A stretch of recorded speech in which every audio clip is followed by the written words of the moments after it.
21 Mei 1998, Presiden Soeharto mengundurkan diri. Kerusuhan bermulai dari kampus Trisakti di Jalan Daan Mogot dan Jalan Kyai Tapa dan Jalan S. Parman. Hingga sore hari, aksi perusakan dan pembakaran terus meluas. Berikut adalah kronologi kejadian kerusuhan Mei 1998.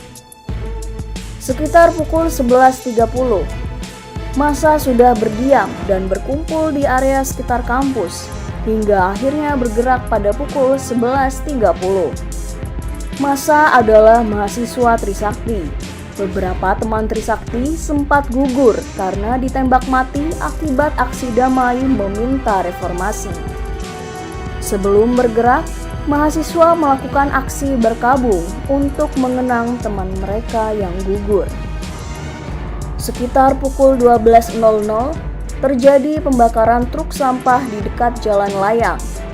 Massa melempari aparat dengan batu, botol, dan benda lainnya karena aparat memblokir jalan di depan Mall Ciputra. Aparat mengeluarkan rentetan tembakan peringatan dan gas air mata.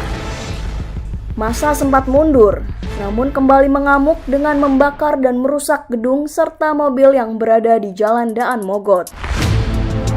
Sekitar pukul 13.00, ratusan mahasiswa Atmajaya menggelar aksi duka cita bagi mahasiswa korban tragedi Trisakti.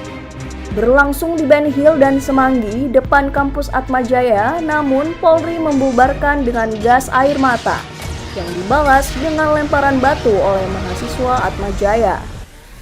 Sekitar pukul 15.30, 3 helikopter terbang rendah dan meminta massa untuk tidak berkerumun dan pulang ke rumah. Namun massa masih terus bergerombol dan aparat semakin bertambah lapisannya. Bentrokan antara aparat dan massa tidak dapat dihindarkan. Sekitar pukul 16.00, menurut para medis dari Universitas Trisakti, setidaknya ada 9 orang terkena tembakan. 3 diantaranya peluru karet, sisanya peluru tajam. Selepas pukul 18.00, massa semakin tidak terbendung. Hingga larut malam terjadi pembakaran gedung, pembakaran mobil, hingga penjarahan toko. Suasana semakin mencekam karena lampu penerangan jalan dan gedung semua padam. Akibat dari kerusuhan Mei 1998 ini, kondisi pemerintahan Soeharto tidak stabil. Massa terus bergerak ke arah gedung MPR DPR dan akhirnya gedung itu berhasil dikuasai pada 18 Mei 1998. Dan klimaksnya di tanggal 21 Mei 1998, Presiden Soeharto menyatakan mundur. Dan era reformasi pun dimulai.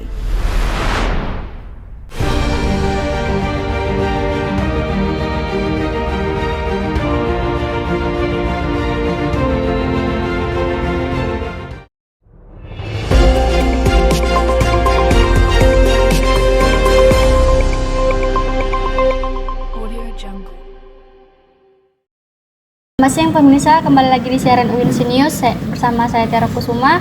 Saya Muhammad Renwaiza. Saya akan melaporkan kembali mengenai aksi demokrasi. Yang dimana semangat demokrasi kembali muncul menjadi sorotan utama. Demokrasi sebagai pilar utama dalam sistem pemerintahan memberikan ruang bagi masyarakat Indonesia untuk berpartisipasi dan menyuarakan pendapatnya dan menentukan arah bangsa Indonesia saat ini. Yang dimana pada beberapa hari lalu terjadi mahasiswa ikut turun aksi demo di kantor DPR.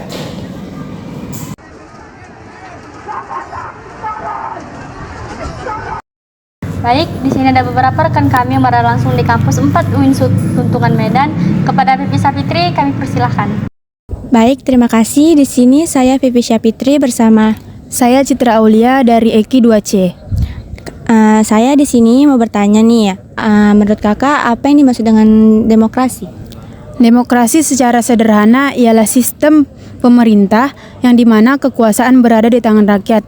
Ini merupakan sistem di mana warga negara memiliki keputusan sendiri untuk berpartisipasi kepada diri mereka sendiri. Oke, baik, terima kasih ya Kak. Kemudian menurut Kakak, bagaimana sudut pandang Kakak terhadap literasi demokrasi di Indonesia, Kak? Menurut saya demokrasi di Indonesia memiliki aspek yang positif dan negatif. Contohnya yang positif seperti pemilihan umum, pemilihan yang bebas dan adil. Sedangkan contoh yang negatif itu seperti korupsi. Oke, baik, terima kasih kepada Kak Citra. Di sini saya kembalikan kepada rekan saya selanjutnya, Bagus Pratama Nasution. Baik, saya Bagus Pratama Nasution. Sekarang saya bersama narasumber dengan Bapak Dr. Jufri Naldo. Saya ingin bertanya Pak, bagaimana Bapak sebagai dosen menyuarakan suara Bapak dalam aksi demokrat tersebut? Demokrasi maksudnya. Demokrasi ya? Iya. Ya, pertama kita harus flashback dulu apa itu demokrasi ya. Demokrasi itu adalah sistem yang dibangun oleh masyarakat dunia. Sistem tersebut lebih proaktif kepada kepentingan rakyat, kepentingan masyarakat biasa. Jadi demokrasi itu bisa kita tarik kesimpulan sebagai keinginan masyarakat untuk bebas membentuk negaranya sendiri, bebas dalam mengatur dan juga bebas dalam hal mengawasi pemerintahan dan juga bebas dalam mengatur struktur organisasi kenegaraan. Jadi demokrasi itu bukan sesuatu yang sangat bukan sesuatu yang dilarang. Justru demokrasi itu adalah, kalau kita lihat dari sisi keagamaan, demokrasi itu impian yang dimimpikan, yang diinginkan oleh agama, semua agama, baik Islam, Kristen, Hindu, Buddha, semua agama di dunia menginginkan adanya demokrasi. Karena dengan demokrasi itu masyarakat,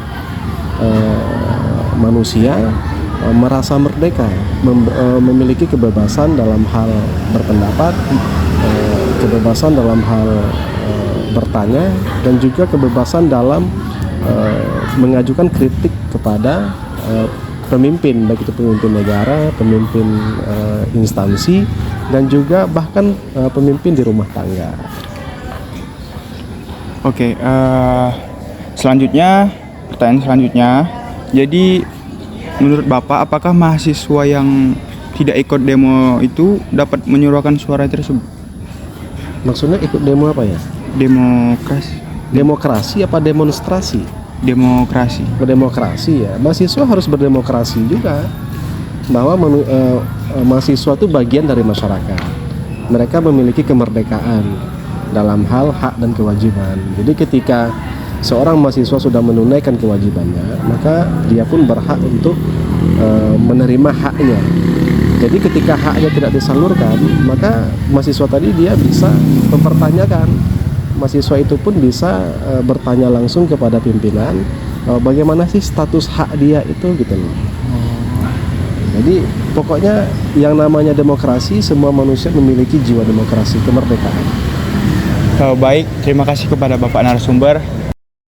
Saya lanjutkan kepada Suraya Nabila.